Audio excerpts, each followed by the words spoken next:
Good Saturday morning, Business 493 students. This is Professor Hassey. It's Saturday, August 7th, approximately 9 o'clock in the morning, and this is our final directed study class for this summer term 2021. And Elizabeth and Stella, I want to thank you for participating in our course this summer. I know directed study is not easy. Sometimes it feels a little frustrating and not worth it. Because we only have a very small class and we can't meet on a regular basis.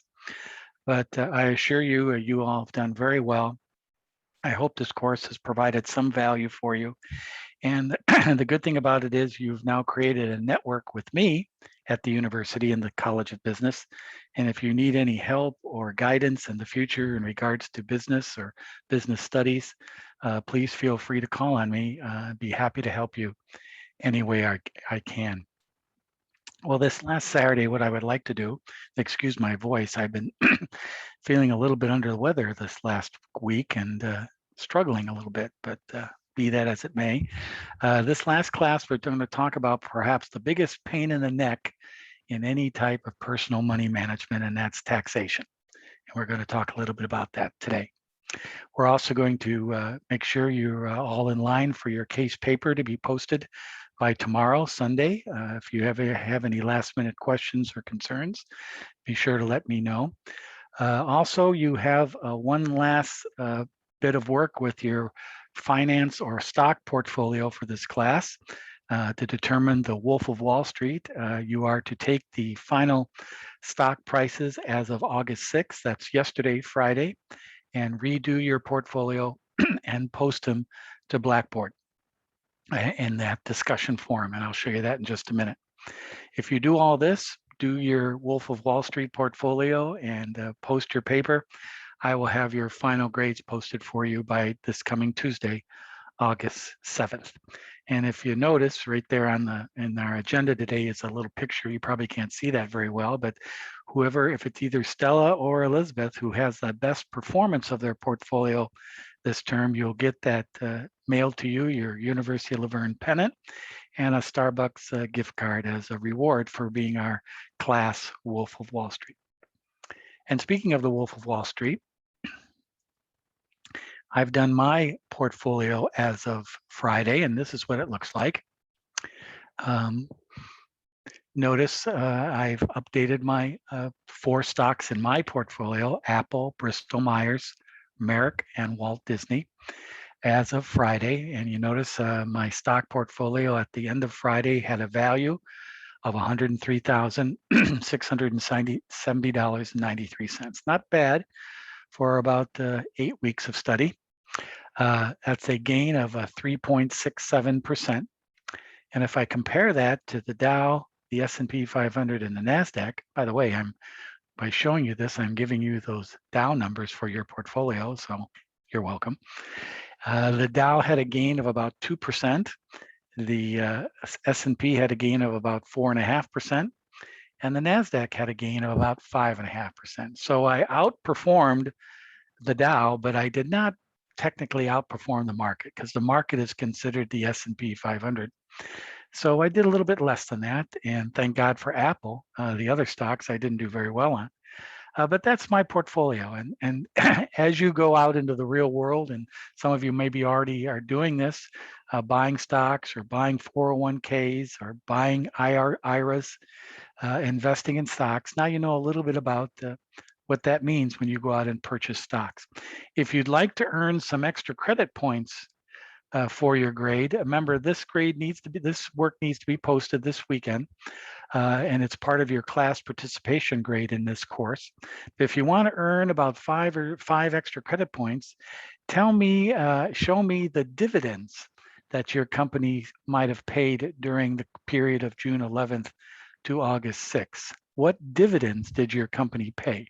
In other words, put those dollar amounts right here, dividends per share, if you had any dividends paid by your company over this time period. And where you can find that, if you're getting your information from Yahoo Finance, you just go to the historical prices drop-down menu, and where it lists all the prices going back in time. And in that listing will show you when the company, if they paid a dividend the amount of that dividend and the day it was paid. And so you just look for that period, June 11th to August 6th, see if they paid a dividend, write it down on your spreadsheet, and you'll get 5 extra credit points on your class participation for this course. So there's where we stand in our portfolio. So Elizabeth and Stella, whoever performed the best, I'll ask to send me your mailing address, and I'll send you a Laverne pennant and a Starbucks gift card and the honor of being a Professor Hasse Wolf of Wall Street member. All right, very good.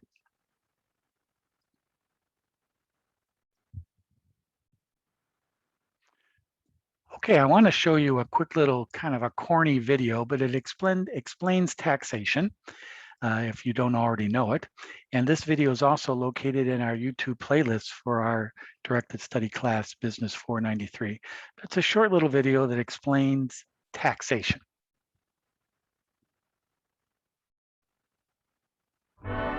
While we invest part of our savings to help finance the world's most efficient business system, at the same time we pay taxes to government to finance many kinds of services, which also contribute to our way of life. For example, our taxes must provide the necessary funds to improve and expand our school system. Our taxes must be sufficient to pay for city streets, health, fire, and police protection, and of course, aid to the needy.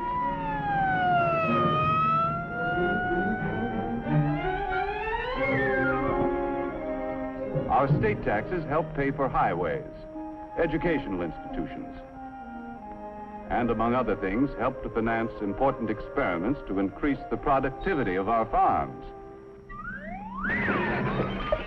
Our federal taxes pay for irrigation and reclamation projects, for national parks,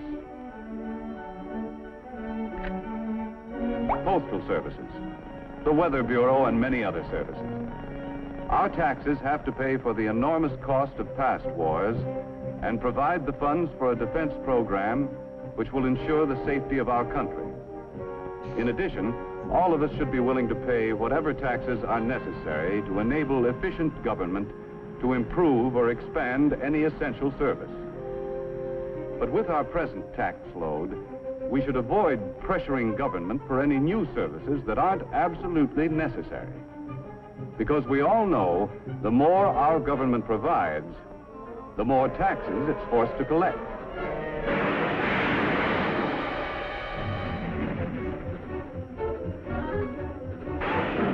None of us can escape. Big business, small business,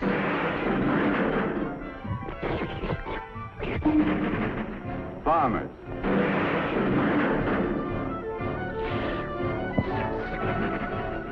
workers,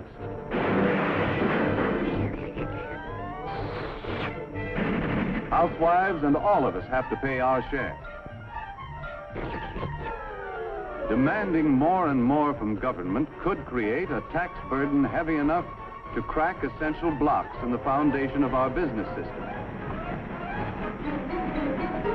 Therefore, we shouldn't let our taxes reach a point where they destroy our ability to save and invest.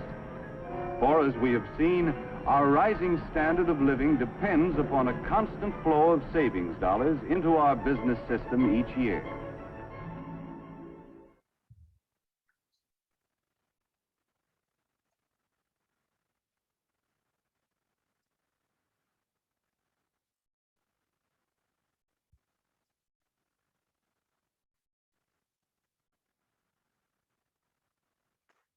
Well, perhaps the greatest area of taxation that we can relate to is our paycheck, our typical paycheck that we get.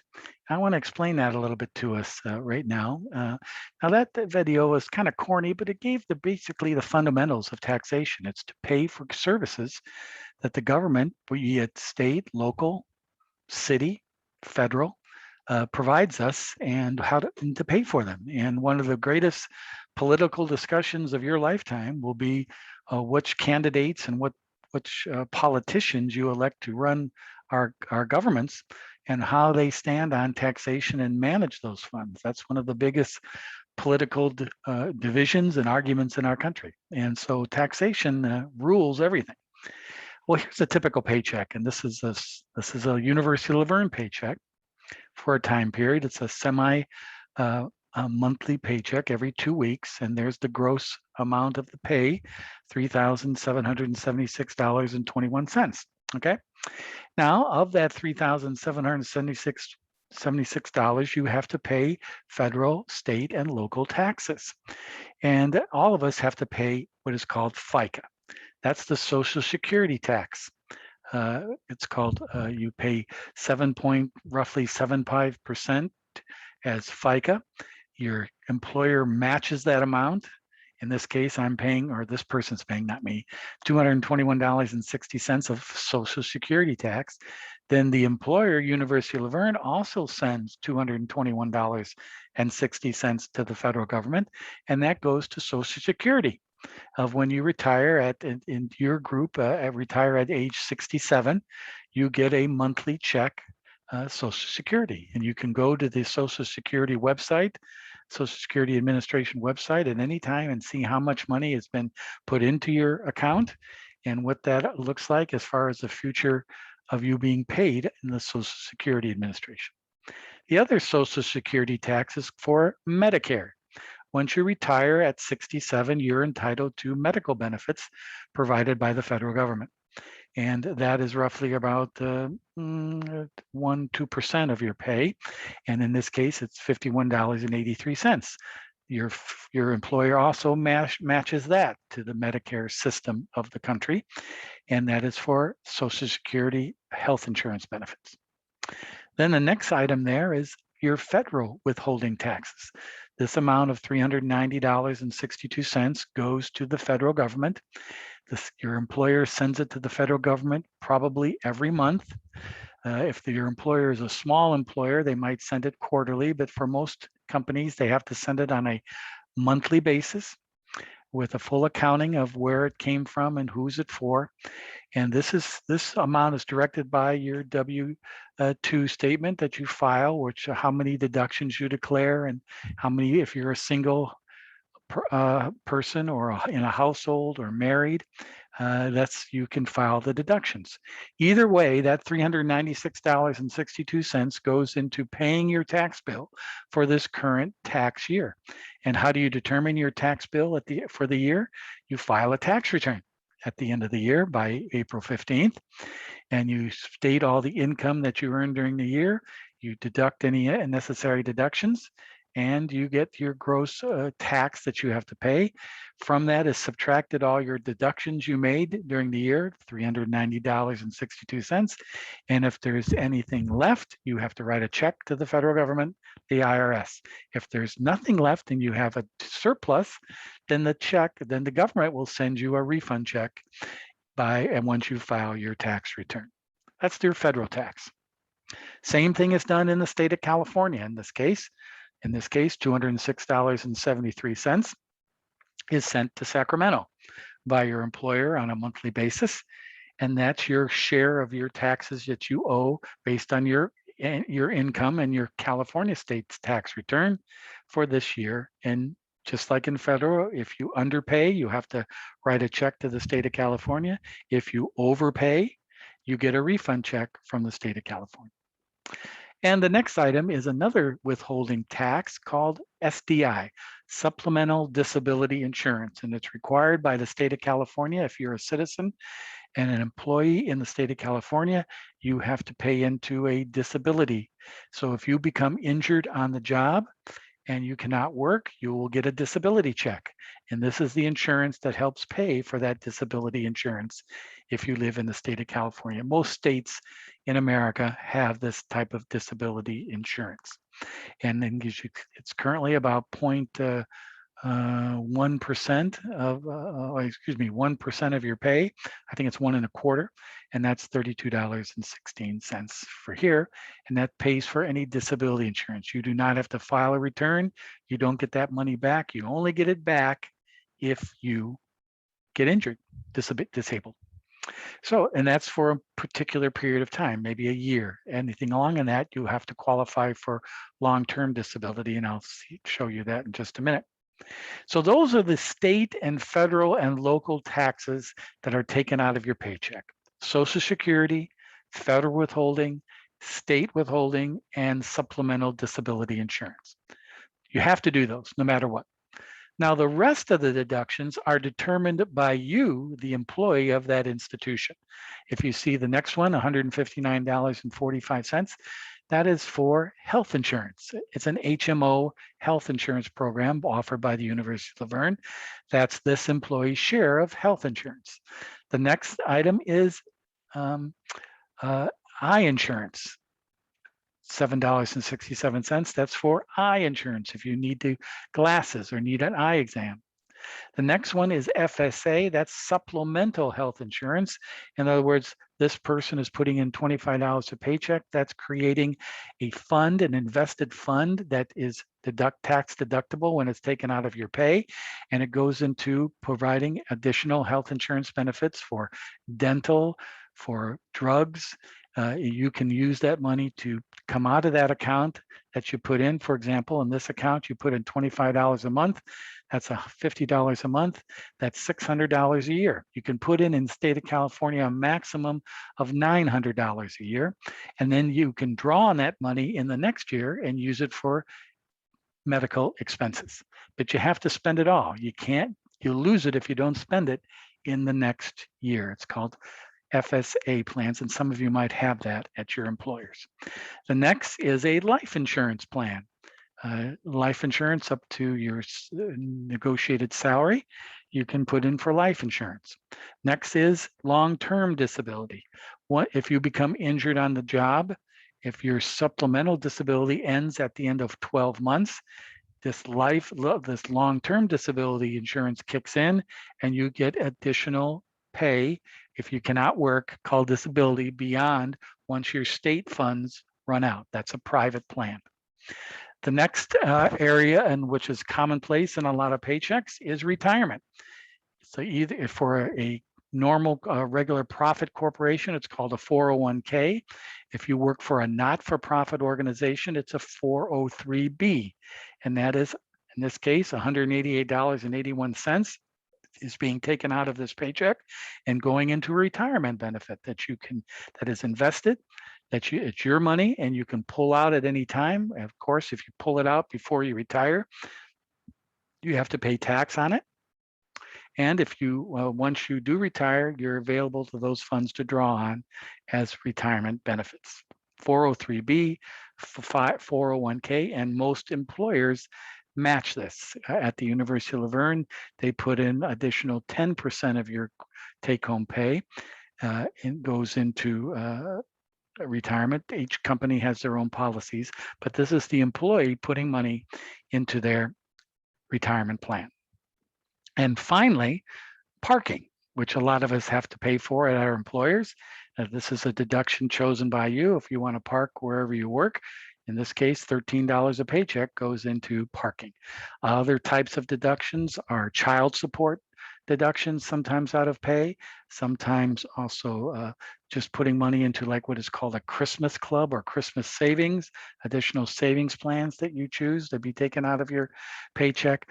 There's all different kinds of deductions, but the ones that you have to that are mandatory are the Social Security, federal, state, and disability insurance are required by law that you have to have that taken out of your paycheck.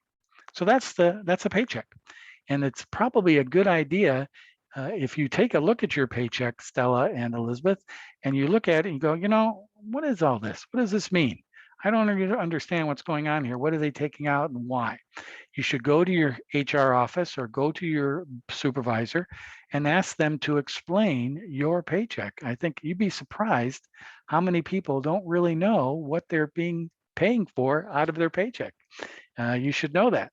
And that's the beginning of financial planning right there, is understand that you're working hard during the course of a week or time period. Where is that money going if it's not going to you? That's an important thing to know.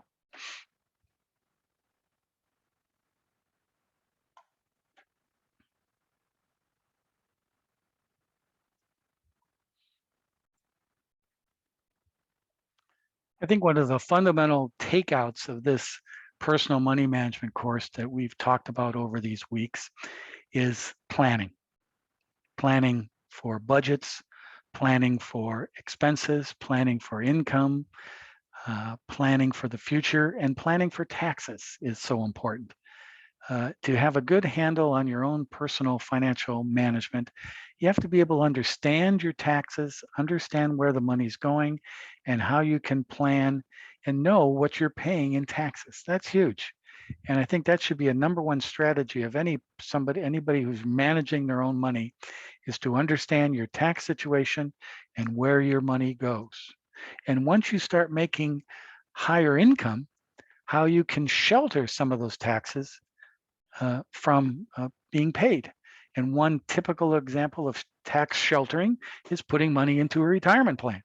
You know, it's coming out of your paycheck tax free. You're not paying tax on it, and you only have to pay tax on it once you retire, when you're in a lower tax bracket. That's the first form of tax planning, is to put money aside and not pay tax on it now until the future. And that's putting money into retirement program. So that is very important. And also understanding besides just your paycheck, where are you paying taxes as well? You know, and if you live in Laverne or San Dimas or Upland or wherever, you pay sales taxes. Whenever you purchase something in your locality and you pay a sales tax, that money goes to the city government. It goes to paying for city services. Yes, the state of California gives part of your taxes back to your state and local organizations, but sales tax goes directly to your city, and that helps your city balance their budget. Sales taxes, you pay that on all your items. Matter of fact, a lot of people, I live in Claremont, a lot of people shop in Upland. Why? Because Claremont is in Los Angeles County, where the sales tax rate is about 9.5% on sales tax items. In Upland, which is in San Bernardino County, the tax is 8.75%. You're saving a little bit of money buying products in another county. A lot of people think that way. Another area of taxes, if you own real estate or pay rent, you're paying property taxes. If you rent an apartment, part of your rent is going to your landlord so they can pay the property taxes on that real estate. And where do property taxes go? To your schools. Property taxes support your school districts, your community colleges, your public schools in your area, elementary, junior high, high school. That supports the public schools and your education facilities in your particular area. That's property taxes. So even if you rent, you think, well, I don't own real estate, I don't have to worry about property taxes. Well, indirectly you are, because your landlord has to pay property taxes, of which probably is incorporated in the calculation to determine your monthly rental check. Another tax that you pay is on your wealth, either when you die or if you make a profit on an investment, capital gains. If you buy stock or make money in investments, make money on real estate, make money in anything, you have to pay a capital gains tax. If you die, you'll have to pay an estate and inheritance tax on your properties. That's why tax planning is so important to people who are getting elderly. If your parents or grandparents, you should talk to them about this. If your parents own a home, there should be some type of estate planning. Who gets the property? If nobody designates who owns the assets once somebody dies, then it's required by a court to determine who gets the property and who gets the money. And if there's no clear designation of that, the state will take it over and you're out that money.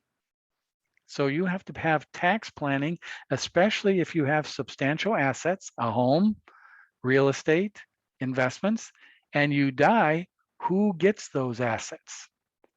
That's very important.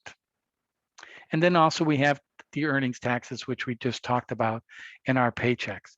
So it makes your head spin. Sales taxes, property taxes, wealth taxes, death taxes, earning taxes. Whew, it's crazy. But you have to be aware of this in all forms of your own personal financial planning. It's very important. You should keep records going back, I would say, at least 10 years of your tax returns, or put them in digital. Have some way of keeping track of your taxes, receipts, tax forms, wage and tax statements, investment statements, retirement statements, social security statements. You should keep track of all these and keep records of them. It helps you manage and understand the tax law, especially if someday you get called in for an audit. Hey, we don't understand your tax return. Could you come in and bring in your necessary receipts and tell us what's up with this? Oops, I don't have any receipts. You have to be aware of that. So make sure you keep all your financial records, probably these days digitally, so you can go back and have verification and check. And also it helps you in your tax planning as well. To determine tax liability, as I mentioned earlier, you file a tax return. That tax return determines the amount of tax you have to pay, and so on. Well, this is a little summary of that. What is your income? Wages, commissions, interest, alimony, royalties, dividends, all different types of income. And all that income totals to your adjusted gross income. Okay. Then from the adjusted gross income, you make adjustments, standard deductions or an itemized deductions. You get standardized deductions by the IRS, which you can deduct from your overall income to reduce your taxable income. If you own real estate, own a business, have substantial investments, you could probably itemize your deductions. Most of us can't these days. It just requires too many assets. But if you can do an itemized return of business expenses and the like.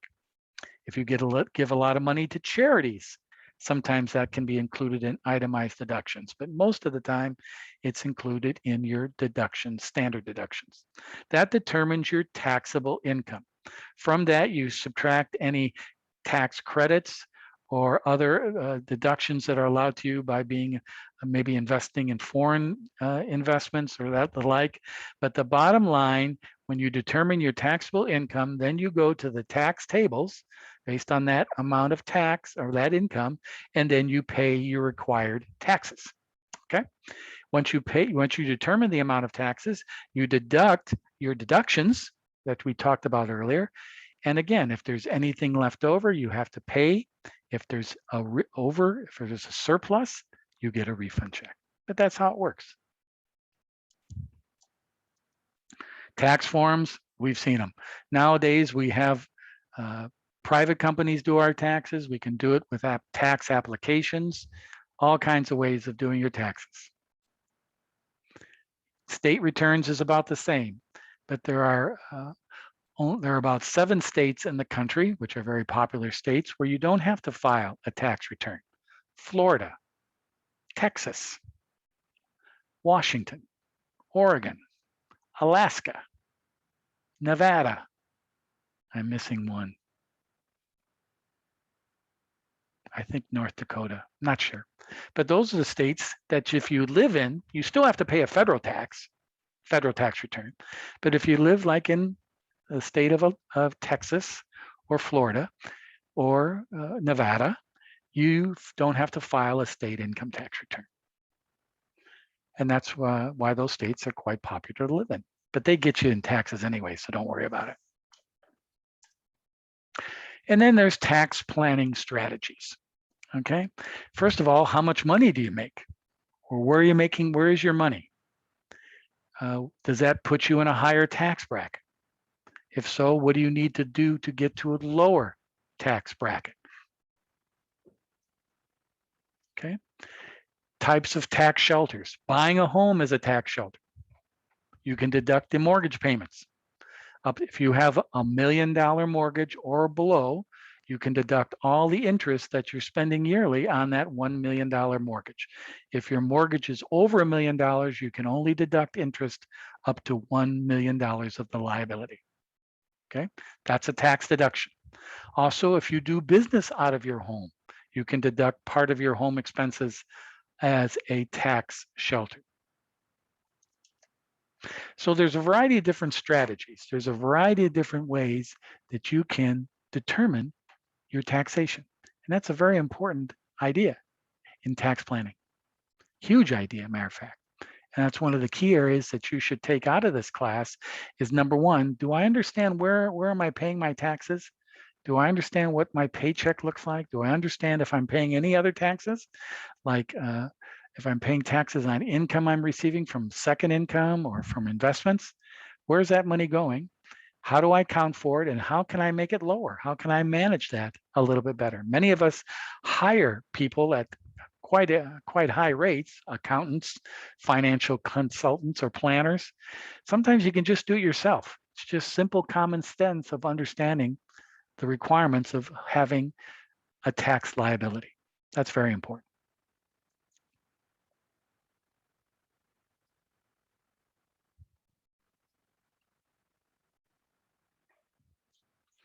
Now to sum up taxation, one last little video that we'll see.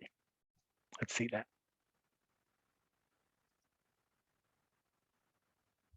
The United States tax code is one of the most complex sets of rules in the history of man. This is an overview of the common calculations used in your personal income tax return. This is Tom. Like many Americans, his only income is the salary that he receives from his employer. Tom is paid every month. He goes to work throughout the year, collecting his paychecks. But it's not that simple. This is because his employer is required to subtract a portion of Tom's income each quarter and send it to the IRS. Social Security tax, Medicare tax, and income tax are deducted from Tom's pay. The total amount that Tom takes home is noticeably less than his total salary. This is called his take-home pay. At the end of the year, Tom receives a tax form that shows how much money was taken from his salary and sent to the IRS. That amount is called his withholding. Tom will prepare his tax return for the past year of income. This means that he will calculate the amount of income tax that he actually owed to the IRS and compare it with the amount of withholding that was subtracted from his salary. These amounts are often different because each person has a unique financial situation. If the income tax owed is greater than the amount that his employer withheld, Tom will have to send a payment to the IRS to cover the difference. If the income tax owed is less than the amount that his employer withheld, Tom will receive a refund. Now let's take a closer look at the specific calculations that determine the amount of income tax that we owe. Starting with all of the income you received during the year, you can remove exclusions. These may include alimony, employer-paid health insurance, and student loan interest. These items are not considered in calculating your income tax. The amount that you're left with is your gross income. Now you will begin the process of making some adjustments to determine your income tax. First, you'll take deductions for AGI.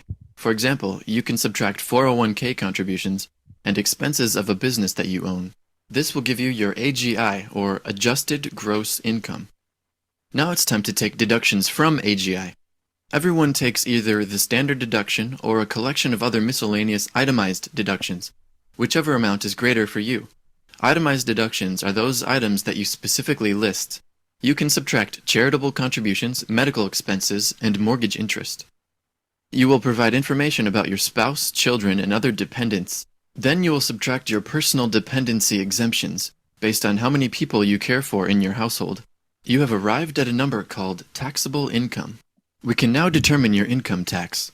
The U.S. has a system of marginal tax rates for different levels of income. This means that portions of your income are taxed at higher rates as the amount of your income increases. For a married couple, on the first portion of income up to $16,050, the tax rate is 10%. On the next portion of income, the tax will be 15%. On the next portion of income, the tax will be 25%. And the marginal tax rate continues to increase for higher levels of income. For example, the tax rate at your income level might be 20%. People filing separate returns will follow different income brackets. Some people who meet specific requirements may be able to reduce their taxes by taking credits. These may include the Earned Income Tax Credit, Foreign Tax Credit, Education Credits, and Childcare Credits. The amount you have now is federal taxes owed. This is the amount that we discussed earlier. You must compare this amount to the amount that your employer withheld from your pay. This will determine if you will receive a refund or need to pay additional tax or penalties. Calculating your state income taxes should be simple after you've made it to this point. Now we can take a look at where Tom's income went. After Medicare taxes, Social Security, state income tax, and federal income tax, Tom only kept 70% of his pay. We have just seen some common calculations that are used to determine your federal income tax. If you want to learn more, go to seeingfinance.com for links to more information.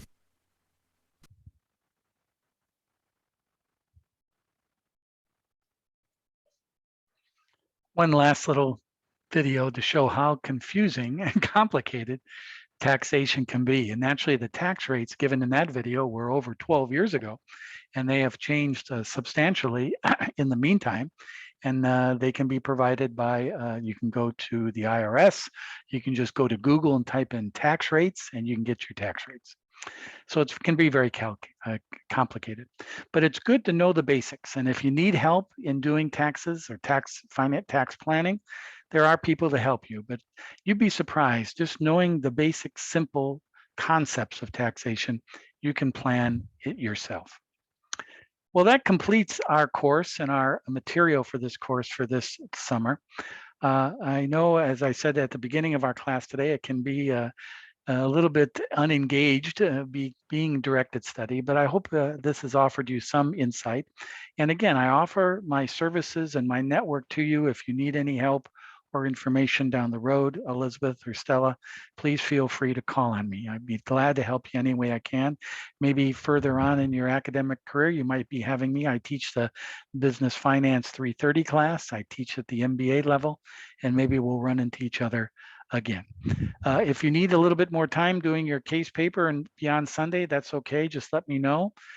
Do your Wolf of Wall Street calculation this weekend, because that's for some additional class participation points and also some extra credit points. And do all that, and I'll have your grades posted in the early part of this coming week.